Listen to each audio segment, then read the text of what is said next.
something that needs a little fixing on Farpoint Farms.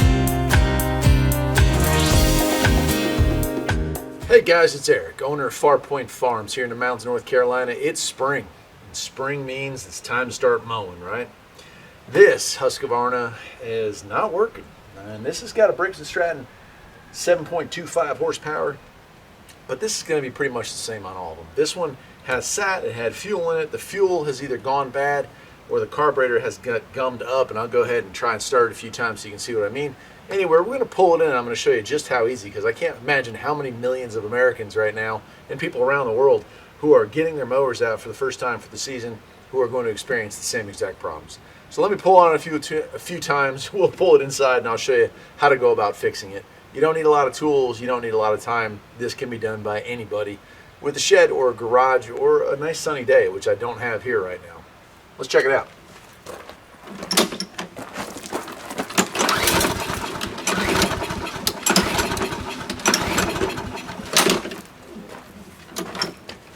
It's just dead.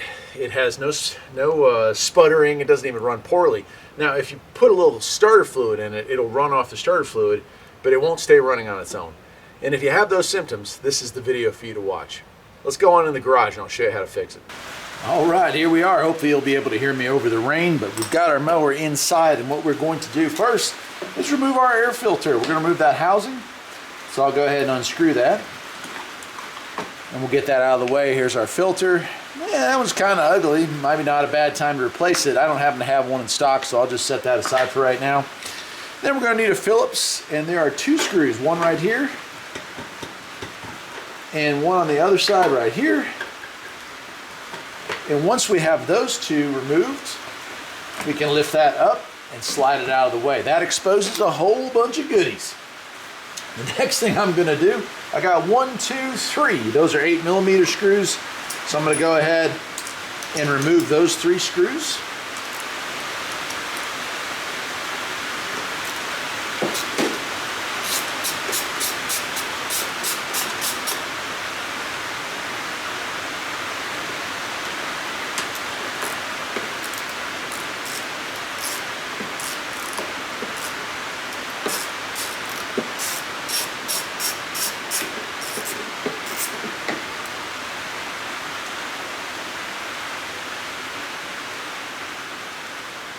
And lastly, this one here.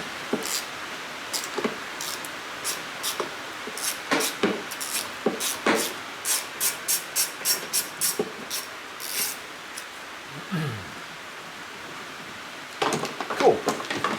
You'll notice when I take that off, here's the back side of it. There's a hose right here that plugs in right there. That's the hose. Just want to make a note of that when you put it back together again, that needs to be on there. And we'll set that aside. Now I'm going to move the camera in closer. Actually, before I do that, I'm going to show you this. Pair of vice grips. I'm going to pinch the fuel line off right there. That way I don't lose a ton of fuel when I take this off. Then I'm going to use a pair of pliers like this, and I'm going to squeeze the hose clamps and slide that back. There we go. So that I can pull my fuel line off. A little bit of gas is going to come out of there. That's okay. Okay, now I'm going to move the camera up so you can see these 2 springs and the mechanism that I'm going to remove here. Okay, check it out. We got 2 springs here. This one right here, right? And we'll just go ahead and remove that, loosen that up right there, okay? And then this one right here is a very, very small spring. See that? Real small. Hooks between a little spot back here and this little hook right here. We're going to just set that aside.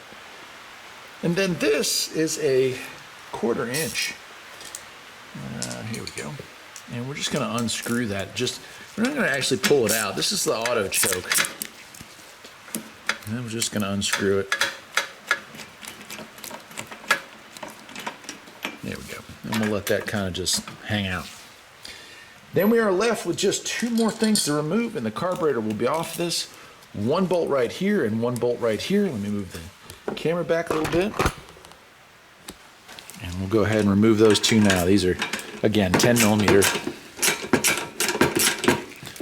Once we get this all off, I'm going to take it over to a bucket, and we're going to take the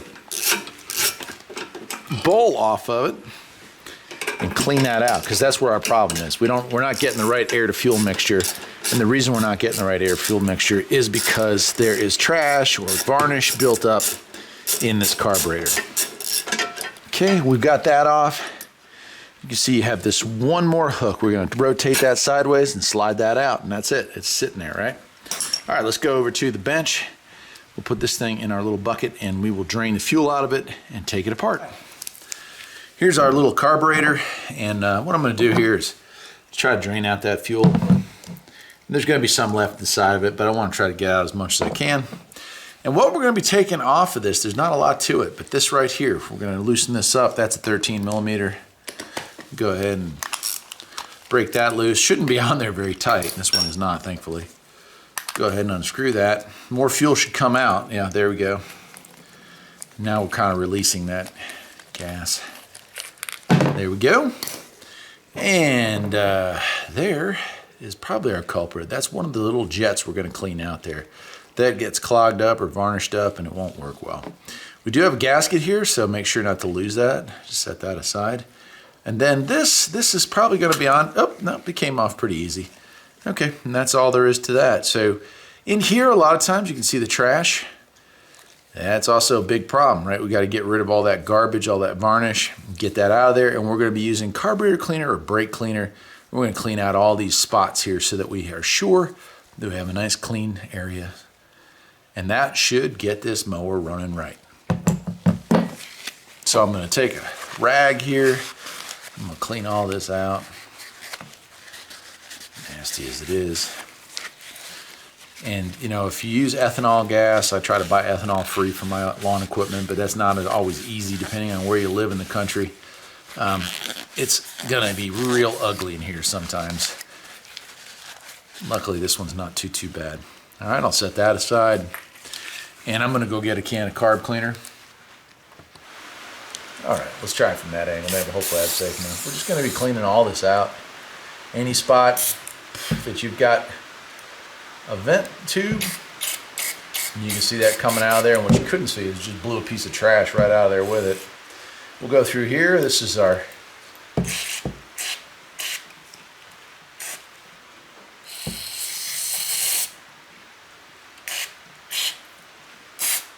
going to go through these little holes here.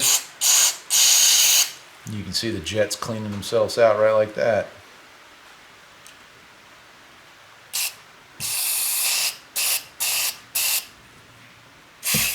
And we're just going to clean the throat.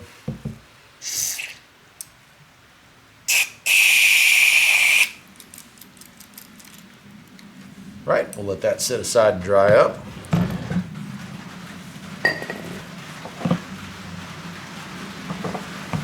All right, and we got this little jet here we need to clean up pretty good. You can see this stuff is ruining my gloves already, but that's okay. A pair of gloves versus 60 bucks to have this thing worked on by a pro. I can live with that.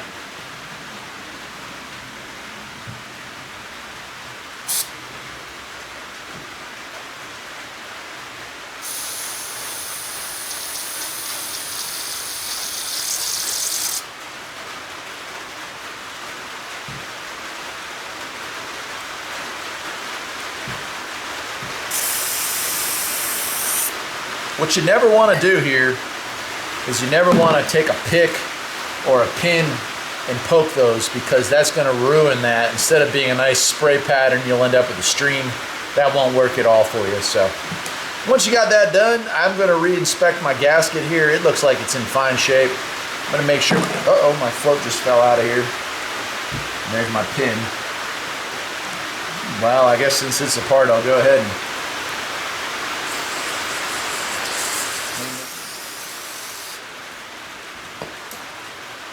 okay, once we got that nice and cleaned up, and that's about as clean as that's going to get, I'm going to take my needle, and that little needle slides in here like so. Once I've got that dangling in there, I'm going to go ahead and lower that into place, and then I have my pin here. I need to insert that pin back in there. And these should float pretty well. We shouldn't have to use a ton of force or a lot of effort to get these things to line back up. There we go, just like so. All right, and then that's supposed to, so when that bowl fills up with fuel, it closes off the needle, and then we shouldn't have anything leaking out. Gonna go ahead and reinstall this. There's my gasket. What did I do with my actual, oh, there it is. I'm gonna put my gasket there, and then we're gonna reinstall this.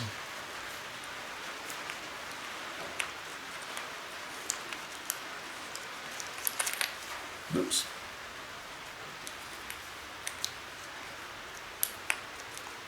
Again, these things are made out of brass and aluminum, so you don't want to use a ton of force on any of this stuff. If it doesn't want to go back together again, chances are you've got something cross-threaded or you just missed something. Okay.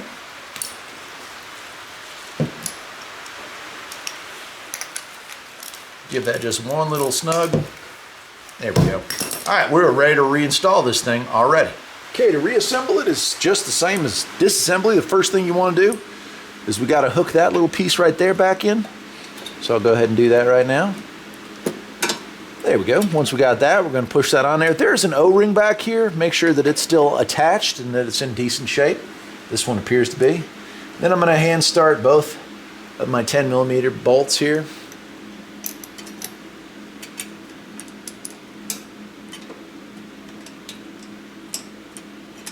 Okay.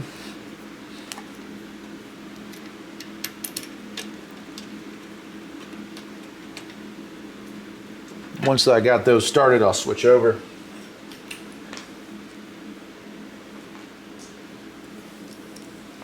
Tighten them up.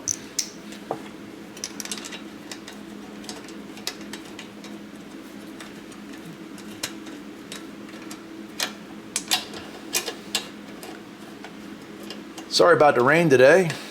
That's just the thing, man. We got to do this stuff when we get time. Right now, I find myself with just a little bit of time, so I got to get this stuff fixed up. And good. Okay. Next, I'm going to take this hook here and reattach it, just like so. And then we're going to do the same with this. It goes right in that slot there, right through there, and my little bolt here. Let's see if we can get that hooked in there.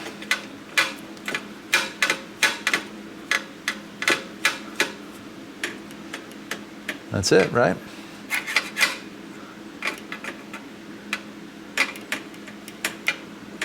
Okay.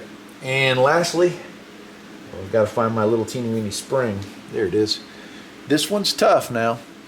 It's hard to see here, you can't really see it, but right there is a little black tab that sticks out. And we want to get that hooked around the back side of that and then around the front side of that. And that allows that to move back and forth freely. Now I'm going to turn my hose back around. We're ready, man. We're going to be putting this thing back together real quick. So I'm going to slide this back into place. I'm going to put my clamp back in. I can remove that. Make sure I didn't crush my hose any.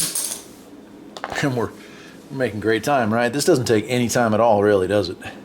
Slide that back in. Line that up. I got my 3 bolts here. Again, these are 8mm.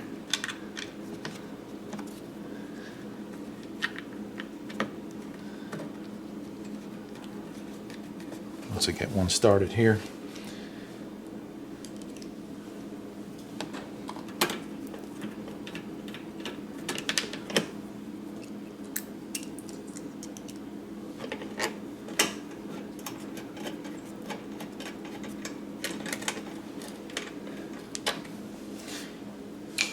Once I've got them all started, go ahead, tighten down with a wrench.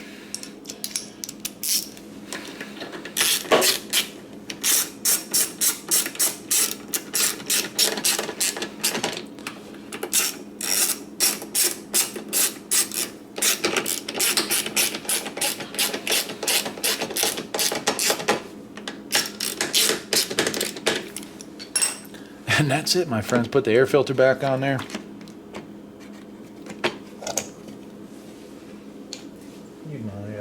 flat blade screwdriver for this bolt right here.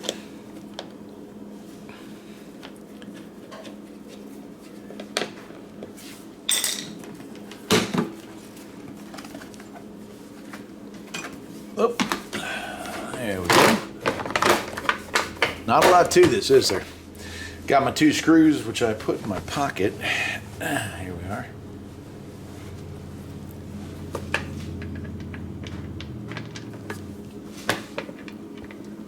Those are Phillips head. We'll tighten those down.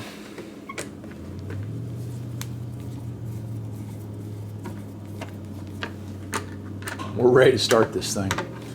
Didn't take very long, did it? A lot of people will rather spend an hour and a half round trip to go take this downtown and have it fixed professionally, but you don't need to do that. One thing I will say before we take this outside, if your mower has been sitting for a year or whatever and you didn't put any fuel stabilizer in it, instead of pinching off that fuel line, when you pull that off, drain it into a bucket, get rid of that nasty gas, get yourself some fresh gas and put it in there. This gas has fuel stabilizer in it, it should work fine. Another thing you might want to do, if I move this over just slightly, we got our spark plug right here. Might not be a bad time to get a spark plug wrench. Take that out of there. Check the condition of it. Right, doesn't look too bad, but it doesn't look too good either. We can clean that off, and we can clean that with a wire brush. I got this wire brush here.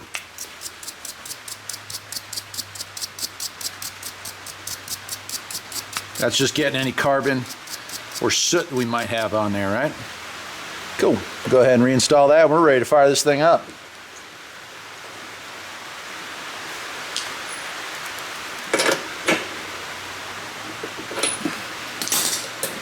Well, what do you think? Think it's gonna run? Let's find out. I won't run it for long in here, but it's pouring rain outside, so we'll just start it up here, see if it fires up.